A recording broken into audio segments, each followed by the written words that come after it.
So a couple days ago, DJI put an update out for the Ronin-S to support this camera, the A7S III. So today we're going to be doing some tests, seeing what the in-camera stabilization can do, both the IBIS and the IBIS plus active, and combining that with what the Ronin does and, comparing how they work. I'll also be sharing my user feedback on it because there's some pretty big issues with it that are really bad. So I've come down to this park here and I'm going to be walking in this snow to give me like a really accurate, good test of how well these different stabilizations are going to work together. So I'll see you in about 2 hours after I finish assembling this Ronin here, and then we'll get right into it. Okay, so this is no stabilization whatsoever. No IBIS, no active, no Ronin, nothing. And as you can see, even just standing here, it looks pretty shaky. So we're going to start walking now. And you can see that with this 24 G Master, it's pretty bad, not very good. We'll try the next one now. So this is steady shot in the camera, meaning it's just the IBIS working. You might notice some pretty weird things going on here because the IBIS does not work well with focal lengths above or below 35 millimeter. It kind of wobbles a little bit. You'll probably see some of this here. It should look not so good. So this is active stabilization. This is using the IBIS plus some internal camera cropping and data manipulation to help stable out it even more. So again, this is just the camera. There should be a pretty big improvement here, and we should remove a lot of that wobble that was present when we were just using the IBIS. Very, very stable. Makes me question why anyone would really buy a gimbal. Speaking of gimbals though, we'll give that a shot right now. So it's 3 days later and I've just finished configuring the Ronin-S. So this is with no stabilization except for the Ronin. So this should be fairly exceptional. There should be a amount of, up and down because I can't really control that very well. But I'm imagining that combining that with the active stabilization and the IBIS should be really something tremendously special. So we'll test that in a minute. So this is now the Ronin with the IBIS with no active stabilization. So this should be even better. This should be astonishingly smooth. Again, trying to walk as consistently and carefully as I can for each of these runs. And that's what that looks like.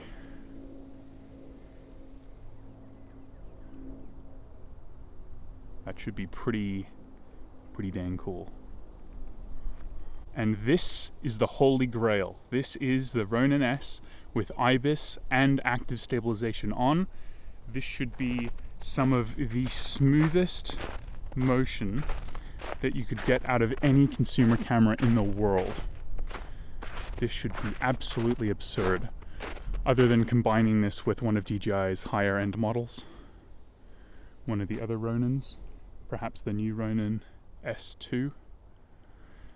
So I'm going to do an extra test for this one. I'm going to go on a path, on a concrete path, and I'm going to try and run with this thing and see what happens. So I was just down there, I've come up to this path over here, and what we're going to do is we're just going to run straight along this path. Here we go.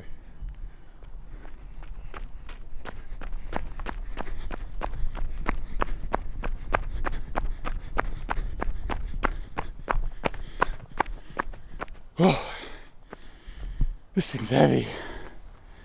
That's where I started from over there. I'm going to try it on the snow and see what happens.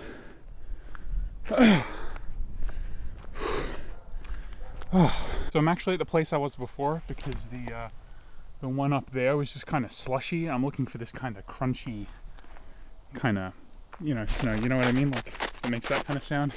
Anyway, so actually I'll line it up with the previous tests. I'm going to run straight forward as fast as I can. Here we go.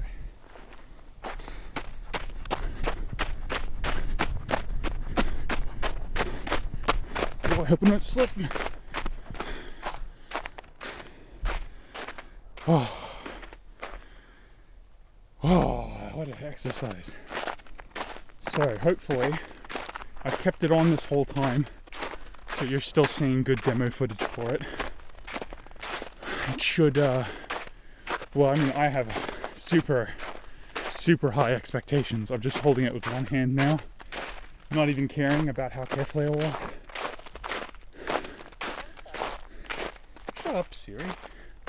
Anyway, let's go over some more usability stuff now. So I've just calibrated the Ronin for the test that you're seeing now, and I've found that there's a pretty big issue with the screen in that it's extremely limited in its articulation now because you have to plug in the USB-C plug into it. So that's something to consider. It's kind of a pain in the ass. Of course, you can just, you know, flip it around because that's kind of what this is shaped like that for. But yeah, not that great. So this is absolutely the worst thing about this whole configuration. If you want to change it so that this wheel down here controls the focus, what you have to do is you have to go all the way into your menus and then change the focus mode here to manual so you get the peaking and stuff, which is a huge pain in the ass because that's the whole point of that button right there. That button does nothing. It does not work. It does not communicate correctly. What, like, come on, that's like a huge point bonus for the G Master lenses, is that switch right there, and they completely ignore it. That's just so silly. Okay, so for this test, I've cranked my shutter speed way up to 1/4000 to get depth of field, and I'm actually controlling this with the manual focus wheel on my standard edition Ronin. Now, I don't know if this is coming across on the video all that well, but on my screen here, it looks like crap. That's because it looks like it's stepping quite a lot. I'm going very slowly. Here's an ultra slow one. I don't know if it's just the zebras, another slow one here, but it really does not look very good. I'm going to do some quick ones now just for comparison. It doesn't look like it's linear either. So it's kind of hard. See, I overshot that one there. We'll have to see what this looks like in post because it looks pretty bad on here. I think it might look different. I think it's probably the focus dots that might be doing this. They might have a delay. So I'm happy to say that the buttons work correctly. So the stop button stops and starts recording, which is excellent. So I have it in pointing back mode now. This thing is so heavy to use. I have IBIS and active on, so this is all three at the same time. If you were thinking about vlogging like this, I would strongly advise against doing that because this has got to be like 7-8 pounds. It's really heavy. So I guess I'll just walk around a little bit.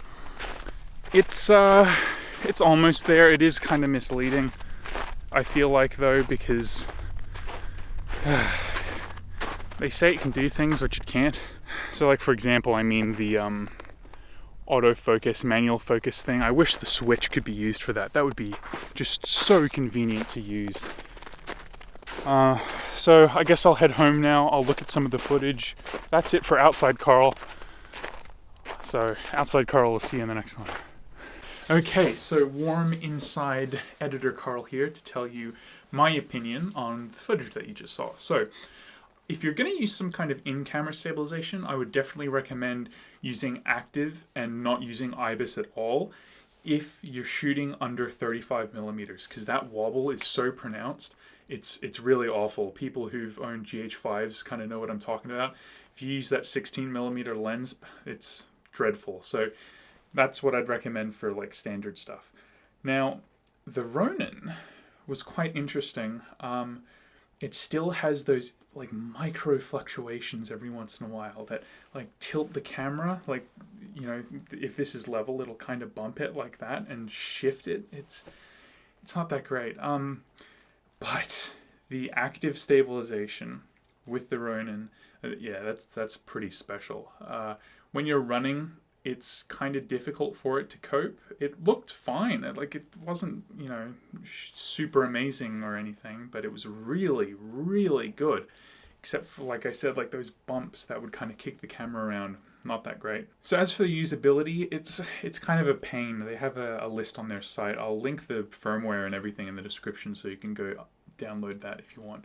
but you lose certain features based on how you connect the camera to the Ronin, which I think is pretty crappy.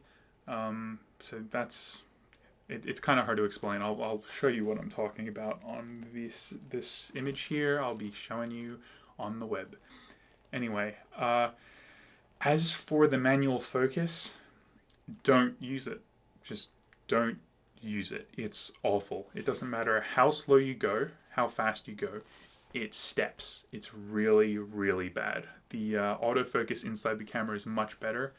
I'd almost argue that they shouldn't have wasted their time putting that in, because it's just horrible. That it's not manual focus. It's digital manual focus, so it's kind of crappy. So as far as I'm concerned, that's not really a feature, because it's unusable. Well, it's usable. It just looks really, really bad, and there's no way to make it look better based on my experience doing it, playing with it and things.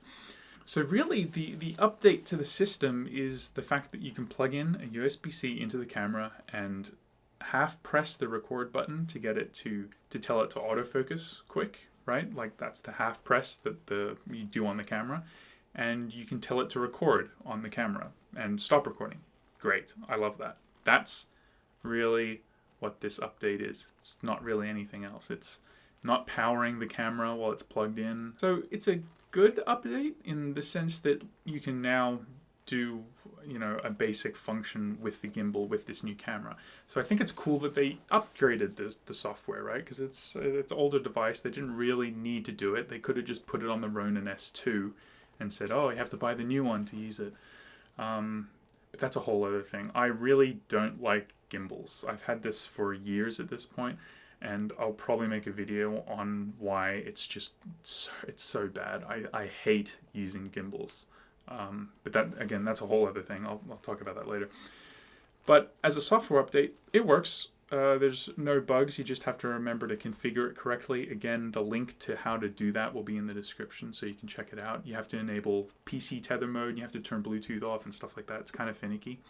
But using Sony autofocus in the camera, pressing autofocus and record on the gimbal, works great. Don't really have any arguments. Of course, you're still limited to the fact that it's a gimbal, and gimbals are limited in certain ways. For example, the up and down movement, it's super obvious to see on many examples. That, it's not perfect. So hopefully that's something they can fix with future gimbals that can't be fixed with a software update. Anyway, I'm just rambling at this point. So I hope those examples were clear. I hope they were informative. Next up, I guess I'll talk about why I don't like gimbals. But until then, I'll see ya.